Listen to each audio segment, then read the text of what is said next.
Qué gusto, Hola. qué gusto verla. ¿Cómo estás? ¿Bien? Bien, sí, muy bien. ¿Todo sí. bien? Sí.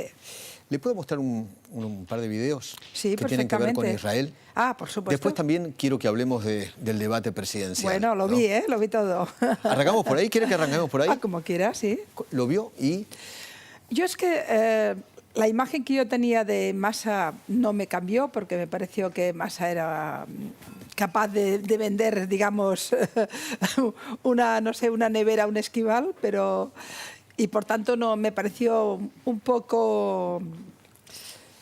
tan falso como siempre me ha parecido. Me pareció que mintió mucho, que no respondió a su propio programa, que solo quería que se debatiera el del otro, se escapó en aquello que era, en fin. Pero en cambio, Milei, que tenía una imagen, como mínimo yo, mucho más histriónica e incluso diría un poco enloquecida, de golpe me pareció un tipo más serio, al menos en ese debate. Por tanto, la impresión que yo saqué de allí es Massa hecho de Massa y para su público bien, y para los indecisos yo creo que se le vieron las trampas, y Milei no ha hecho de Milei, pero quizás ese era el objetivo, bajar un poco la tensión y el miedo que produce su imagen. no sacarse. No sacarse. Él sabía que Massa iba a intentar sacarlo Massa y fue a sacarlo de las provocarlo, casillas. fue a claro. provocarlo y fue a llevarlo a su terreno, y Milei aguantó bastante bien la provocación. Tampoco fue una maravilla, y si me permites, yo creo que fue un debate de bajo nivel. ¿Bajo nivel, en serio? Sí. Desde la perspectiva de lo... A ver, la gente sabe mejor los programas de uno y otro, en absoluto. De Massa no supimos nada. No sabemos, habla mucho de lo que va a hacer, pero lo que está haciendo nadie le ha pedido. Hace un año y medio. Es decir, claro, si tú tienes la situación que tienes y eres el ministro de Economía, yo habría enfocado por allí, en ese, siendo Milei, y no lo hizo. Y de Milei sabemos un poco más en lo económico, pero en cambio lo otro quedó también muy difuso, con lo cual... Es ese tipo de debates que al final sales o más desconcertado o tanto como estabas, ¿no? Y sin mucha claridad. Pilar, vos que seguís mucho la política argentina, ¿te da la sensación que... Por cierto, muy nombrado, ¿eh? Como si, me da mucha vergüenza eso, como 5 veces me nombraron. Sí, sí. No, pero más allá de eso, vos que conoces mucho la política argentina, ¿te da la sensación que Massa es el kirchnerismo? Él quiere aparecer como que no tiene nada que ver, arranca una nueva etapa. Pero eso ya ¿Le crees o no? Es que yo cada vez que vengo a Argentina y me encuentro con algún kirchnerista nuevo, me pasó con Scioli, recuerdo que me pasó... Todos nunca tienen nada que ver con el resto, pero continúan en lo mismo. Yo creo que es una trampa que no vale. Es decir, evidentemente Massa tiene personalidad propia, sin duda, pero Massa es un hombre del kirchnerismo, formado en el kirchnerismo y que ha estado implicado y es cómplice de lo que ha hecho el kirchnerismo. Imaginar que detrás de él no estará Cristina, o no está, me parece un poco ingenuo, un poco naif. Yo creo que detrás está lo que está. Y sin ninguna duda estamos hablando de la perpetuación del kirchnerismo. Pero es que además me cuesta mucho que eso... puedo entender quien quiere votar al kirchnerismo y dice es mi hombre. Quien no quiere al kirchnerismo no puede dejarse enredar, porque es evidente que estamos ante la misma opción. Y ahí sí que yo creo que no hubo ninguna duda, excepto que es un hombre muy brillante en lo retórico, se escapó por todos lados, intentó hacer olvidar a la gente que es el primer responsable de la economía del país. Yo hoy recordaba el debate que hubo entre Felipe González y Aznar. Ah. Algo muy parecido a esto, me parece a mí, ¿no? Aznar, un tipo muy preparado, un hombre que se presentaba como antipático, aburrido. ¿No es cierto? Y Aznar, un tipo común con un idioma... No, Aznar iba a decir...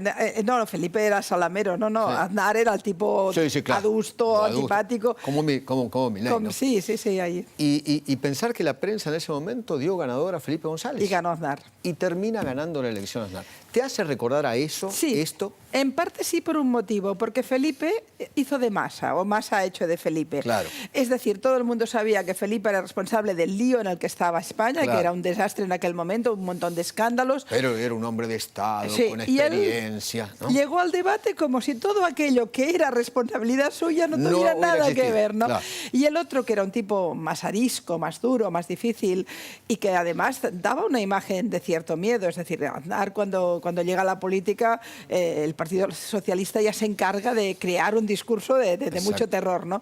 Y realmente no ganó ese debate en absoluto. Era la derecha, venía la derecha. La derecha más dura, más... Claro. Pero, sin embargo, sin ganar el debate, acabó ganando las elecciones. Por tanto, nunca sabes. O sea, la gente entendió otra cosa de ese debate. Y los medios habían dado ganador a Sí, a sí, Felipe. Sí. A Felipe. Bueno, porque debate. Felipe gana todos los debates, es decir, es un gran orador, es un tipo empático con la cámara, te vende la moto como quiere, no sé si la expresión la entendéis aquí, pero te vende lo que haga falta, ¿no? Como Sergio Massa. Y Massa, a mí me pareció lo mismo, yo a Massa lo vi un poco más oscuro, sinceramente. ¿En serio? Mi sensación fue de una cierta, esa mirada me pareció como un poco más oscura, como de alguien que te está tomando el pelo, lo sabe y está jugando. Hubo momentos un poco sucios, cuando le sacó lo de las Malvinas. Sí. Todo el mundo se te entendía perfectamente cuando Milei decía Thatcher es un referente en lo económico, lo cual no significa que como argentino esté defendiendo, y el otro jugando a eso. Hubo un momento para mí aún más sucio cuando insinuó un tema de estabilidad mental. Cuando con lo empezó del Banco a decir, Central. Lo del Banco Central. No, y lo del psicotécnico. Ahí le planteó, no te renovaron el Banco Central. Estamos hablando de un pibe, de un becario que empezaba. Y jugar con ese tipo de cosas me pareció, es la zona oscura que te comentaba, ¿no? Mira, en la televisión española vieron lo del debate así, mira. Clave en la que se decidirá quién será el nuevo presidente del país. Anoche se celebró el último debate sobre estas elecciones entre los dos candidatos finalistas. El peronista Sergio Massa, actual ministro de Economía, dominó al ultraliberal Javier Milei. Vamos a Buenos Aires, Héctor Estepa. Así es, Milei llegó incluso a quedarse sin palabras en mitad de la sección de seguridad y le pasó el turno a su rival. Tampoco logró aprovechar la parte de economía a la que se le dedicaron muy pocos minutos a pesar de la alta inflación del país. Fue polémica su defensa a Margaret Thatcher, una figura muy controvertida aquí en Argentina desde la guerra de las Malvinas. Las encuestas están muy igualadas de cara a la cita del domingo. ¿Vas a eliminar por sí o por no? ¿Vas a eliminar el Banco Central? Primero, a mí no me vas a condicionar si contesto sí o no. Pero sí que le condicionó. Hasta 12 preguntas de sí o no le hizo Massa a Milei. El candidato antisistema escuchó todo tipo de reproches. Trató de representante del maligno al argentino más importante de la historia, nuestro Papa. Del ministro de Economía, que tiene la inflación en un 140%. Que si vos fueras Pinocho ya me hubieras lastimado un ojo. En el cuerpo a cuerpo, Milei estuvo blando. ¿Y qué querés preguntar? Nada. Te di la palabra. Ah, bueno, gracias, te la cedo. Massa, más de 30 años de experiencia política, pidió el voto útil como vehículo para no elegir un camino que es violencia, que es odio, que es daño. Y dudó de la estabilidad mental de Milei. Hagamos el psicotécnico los dos, que te negaste. No, yo no me negué. En una entrevista posterior, Milei denuncia. Cuando yo hablaba, todos tosían. Los tosedores. Las encuestas, cerradas el viernes, dan una ligera ventaja a Milei, pero en el debate la mayoría vio ganador a Massa. Bueno, el noticiero más visto de España, ¿no? Yo no sé, sí, creo que si no me equivoco era el de Antena 3. Exactamente. Yo no estoy demasiado de acuerdo con el análisis que hacía porque, por ejemplo, cuando Milei no responde, es posible que se quede un poco a contrapié, pero también está pendiente de intentar conseguir el último turno de cada turno, porque Massa fue muy hábil en dejar que el otro hablara y luego se quedaba siempre con la última palabra. Y de golpe yo creo que alguien avisa a Milei en alguno de los cortes y el tipo estaba todo el rato intentando y el otro era más bueno en eso, ¿no? Y yo creo que fue peor al principio, porque cuando Massa le plantea ese sí o no, él tenía que haber cortado y dicho, pero ¿tú quién eres? Lo que yo quiero fiscalizar es tu programa porque es el que se aplica y es el desastre que es, ¿no? Y después hay un momento que me sorprendió que no lo aprovechara, yo lo habría hecho sin duda, que es cuando cuando Massa dice, llevo 30 años en la política, y yo te tendría que haber dicho, es que hace 30 años que vives de la política, y precisamente por eso no eres confiable, porque nunca has tocado la dureza de la vida privada y de la economía privada, ¿no? Y ahí no estuvo rápido. Yo creo que Milei llegó con toda la carga de das miedo, no des miedo, que no salga tu vena, digamos, más intensa o más potente, ¿no? Y eso lo cortó un poco. Pero vaya, yo creo que al menos en lo económico, que al final es lo que los argentinos están sufriendo más, pareció un tipo muy sólido. Sí. Y en otros temas. Y luego ese momento, ya te digo, el momento de seguridad, a mí no, me pareció que le quedaban muy pocos segundos, el tema le interesaba poco y lo saltó. Sí. No sé, pero no creo que ganara, no ganó a Massa. Dialécticamente ganó Massa, pero a Massa se le notaron de más trampas. El otro parecía, incluso siendo como es, más auténtico. Pilar, vayamos al tema de Medio Oriente, a la situación de Israel y esa invasión por miles de terroristas de Hamás, ¿no? que provocaron una matanza realmente nunca vista, ¿no? Las escenas que hemos visto hasta ahora, y eso que no vimos todo, ¿no? Me gustaría tu visión, tu reflexión. Pues yo primero quiero aprovechar este momento que me das y esta oportunidad para expresar mi consternación por la falta de voz pública, de la voz de los dirigentes argentinos reclamando el retorno de los secuestrados. Entre ellos unos cuantos argentinos, entre ellos el más pequeñito de todos, que es un bebé. 10 meses. Es atroz. Es atroz. No acabo de ver la contundencia que a mí me parece que tendría que haber en algo tan grave como que estos tipos, estos terroristas, tienen a gente inocente, a ciudadanos en las peores condiciones. El otro día vi uno de los niños que ellos han enseñado, y lo ves cuando antes del secuestro y ahora, y es un horror ver cómo en qué se ha quedado ese niño, que es de los pocos que hemos podido ver. Porque los tipos, además, los de Hamás, filmaron todo. Bueno, filmaron todo y además no solo filmaron todo, sino que han descubierto que filmar la atrocidad y el horror tampoco les está pasando demasiado, no les está pesando, porque continúa habiendo cantidad enorme de gente que no tiene ninguna conmiseración con el horror que ha sufrido Israel y que sobreponen el tema del conflicto palestino con el blanqueo y la aceptación del horror yihadista de Hamás. Y a mí me parece algo terrible.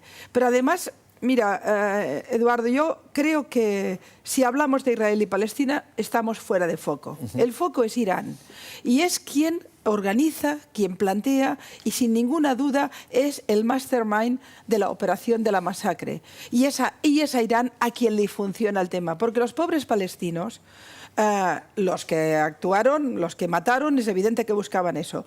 Pero la gente que no estaba en esa masacre, de golpe les ha caído encima una guerra. Los 2 millones que están en la Franja de Gaza. Pero es que la guerra era inevitable. Si miles de tipos entran en tus poblaciones, masacran a familias enteras, degollan a bebés, hacen cualquier barbaridad con las mujeres, disparan en un festival con 2.000 jóvenes que además cantaban por la paz.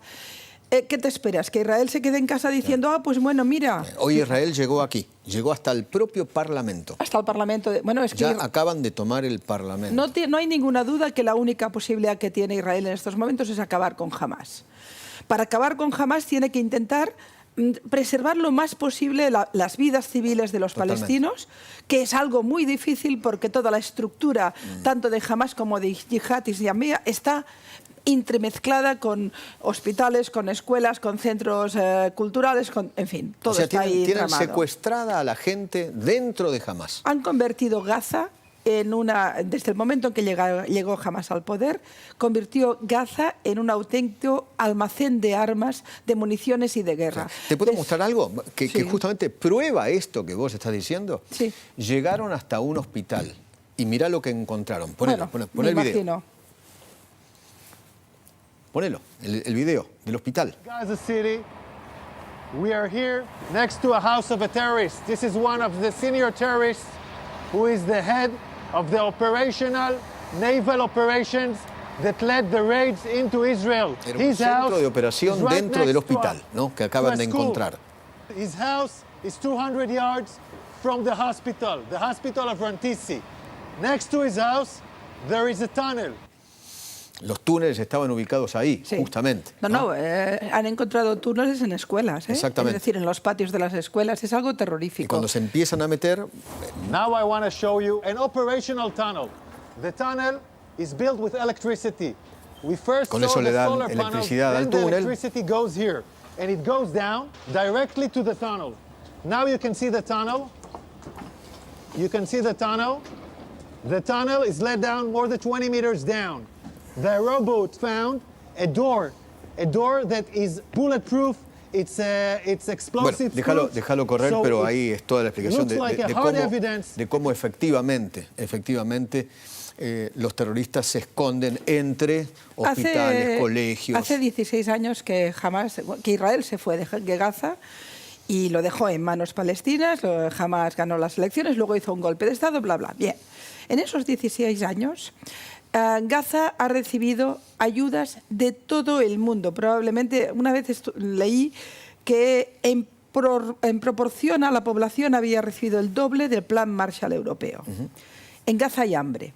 Los ratings de Gaza en la FAO están por debajo o equiparados al Yemen. De manera que además de todo el dinero y el dineral que llega de Qatar y de Irán, también hay dinero internacional que ha ido a Gaza a hacer ¿qué? A esto. En lugar de utilizarlo para el bienestar de sus ciudadanos, sin ninguna duda Gaza, con el dinero que ha recibido y el que podría recibir de todo el mundo islámico, podría ser Singapur. Es un trocito de nada, 2 millones de personas, podría ser una situación absolutamente extraordinaria. En lugar de esto, han secuestrado a toda la población, la han esclavizado. Claro. En el discurso. O sea, es una cárcel a cielo abierto, es una cárcel. Pero de Hamás, no de Israel, porque le achacan a Israel. No, todo esto lo ha montado Hamás, Yihad Islamía, Brigadas de Al-Aqsa, todas las organizaciones yihadistas con dinero iraní y con dinero, y en muchos casos, y con dinero catarí. Y además también con la voluntad de Irán de jugar al dominio de Oriente Medio a través de esto. Entonces, no hay opción. Es decir, la única manera de conseguir, sobre todo liberar a los palestinos, para que puedan tener una vida decente, es sacarlos de las garras de estas organizaciones terroristas, que son terroríficas. Y esto ahora es una guerra, y las guerras son feas, son terribles. Pero sin embargo dicen que el genocidio es de Israel. El genocidio, la palabra genocidio es una maldad como tantas otras, fíjase. El régimen de Irán, que es un régimen que domina, masacra, reprime a su población, que en la última revuelta de mujeres hubo más de 1000 muertos, que hace poco aún mató a una chica porque no llevaba bien el velo. Nadie le dice que es un gobierno nazi o que está haciendo un genocidio con su pueblo. Si tú miras en el Yemen, donde ha habido una matanza terrorífica, nadie dice que allí haya un genocidio de yemenitas. Nadie ha hablado del genocidio de Nagorno-Karabaj, donde 150.000 personas han tenido que abandonar sus casas sin que a nadie le preocupara nada. Y nadie dice que la gente de Azerbaiyán que ha hecho esa barbaridad son nazis. ¿Por qué? Solo se utiliza la palabra nazi o la palabra holocausto o genocidio cuando se habla de Israel, que son judíos. Es un punto de maldad. Y respecto al genocidio te doy un dato muy sencillo. El genocidio es tener 10 millones de judíos en Europa y matar a 6 millones. Pero no creo que el genocidio sea tener 700.000 árabes cuando creas el Estado de Israel y que ahora haya 5 millones de árabes. Es decir, me parece que es un genocidio bastante peculiar. Es mentira. Es falso, es un blanqueo de conceptos terroríficos por parte fundamentalmente de la izquierda para justificar la maldad de estar apoyando eso. Ahora, es muy impresionante cómo ha crecido la judeofobia y el antisemitismo en el mundo, ¿no? Bueno, lo estás viviendo en España también, ¿no? Lo de España es terrible, lo de Francia es terrible. ¿Viste ayer la manifestación que hubo en París en contra de... Tremenda. En contra del antisemitismo, por fin hubo algo importante. Con grandes líderes franceses allí. Macron no fue porque se preserva, hay 8 millones de musulmanes allí, con lo cual hay que mirarlo con lupa, pero lo cierto es que hubo... ¿Pero por qué se produjo una gran manifestación en París y en varias ciudades francesas contra el antisemitismo? Porque solo en un mes ha habido tipificados policialmente más de 1000 agresiones a la comunidad judía. 1000 agresiones en un mes, lo cual significa no sé cuántos al día. Y el crecimiento antisemita es exponencialmente tan importante en todo el mundo occidental y en Europa muy en particular, que empieza a ser una lacra muy seria. Yo lo he comentado con amigos judíos estos días. Las comunidades judías van a tener que preservarse. Me explicaban jóvenes judíos aquí en Argentina cómo en las universidades se les empiezan a decir genocidas, apartheid, barbaridades de estas. Y además pasa algo que es terrible, que es que de golpe ya no son argentinos, son judíos. Tal cual. De golpe ya, bueno, pasó siempre pasó así. De golpe no era francés, era Dreyfus. De golpe no eran alemanes que habían luchado en la Primera Guerra Mundial, eran judíos que iban a los campos. Esa sensación de que cuando uno es judío Y yo, de verdad que los judíos que conozco argentinos no pueden ser más argentinos. Sin embargo, hay esa cosa, ¿no? Que a mí me parece... y de golpe las comunidades judías en todo el mundo van a tener que cargar el peso de ese relato dominante contra Israel, que acaba siendo un relato dominante contra los judíos. No nos olvidemos de eso. ¿Me puedes contar brevemente qué pasa en España hoy por hoy? ¿Hay gobierno? ¿No hay gobierno? ¿Se viene un gobierno populista? Bueno. ¿Una dictadura? No, y eso, yo no, ahí mi mirada catalana varía muchísimo. Porque Sánchez hizo acuerdo con... Hizo acuerdo con Puigdemont y con... Bueno, pero Sánchez ha hecho un acuerdo con gallegos, con vascos y catalanes, de manera que... hay una España que es la España del PP y la España de Vox, que es una España unitarista, pero luego hay la España de Sánchez, una España más plural, en ese sentido, territorialmente hablando, ¿no? De todas formas, para ser muy honesta, y siempre hablo claro, Sánchez es un masa, es un populista. Es un populista que además no te lo puedes creer nunca, porque a los catalanes nos ha enredado, nos ha tomado el pelo por arriba, por abajo y por en medio. Es muy posible que este acuerdo sea un acuerdo que finalmente en muchos aspectos tiene agujeros negros muy inquietantes que veremos si va hacia ningún lugar.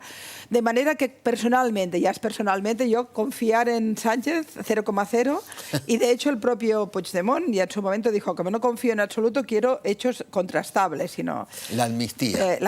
Pero la amnistía, desde luego, yo la defiendo absolutamente. Ahí yo creo, y además lo he escrito hoy en un artículo en Mi País, yo creo que Feijóo se equivoca tomando esa postura radical contra la amnistía, apuntándose a las tesis de Vox. Porque cuando... Tienen que entender ustedes que la amnistía no es a 3 líderes políticos. En Cataluña hay 3.000 catalanes que están en procesos judiciales por lo que pasó cuando quisimos votar el 1 de octubre. Hay que sacarse esa carga política. Un conflicto territorial no puede acabar en la vía judicial, no puedes judicializarlo.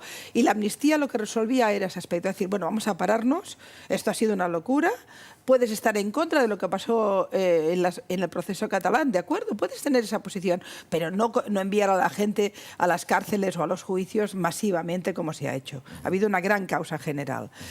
Yo creo que eso es bueno para todos. Lo que ocurre es que entre que Sánchez es un populista que se vende a quien sea y que no cree en eso, lo usa circunstancialmente porque ahora lo necesita. Para conservar el poder. Justo solo para tener el poder. Y el PP, que se ha apuntado al discurso ultranacionalista de Vox y también por el otro lado se ha puesto como muy... Al final tenemos un panorama terrorífico. Que yo vengo aquí, te hablo de Massa y de Milei, pero ¿qué te voy a contar ahí con el lío que tenemos? Ustedes tienen ese kirchnerismo, ¿no? Con Podemos. No, y con Podemos. Bueno, claro. Uno de los dramas de todo el tema que hablamos de Israel es que la vicepresidenta y 3 ministros han ido a las manifestaciones pro-palestinas. Es tremendo. Y eso sí que a mí me parece también terrorífico, ¿no? Pero yo no te puedo comprar a ninguno. Como catalana no te compro ni a uno ni al otro, claro. Te compro a los míos sin duda, ¿no? Gracias por venir. Gracias. Mi cariño de siempre. Gracias. Y a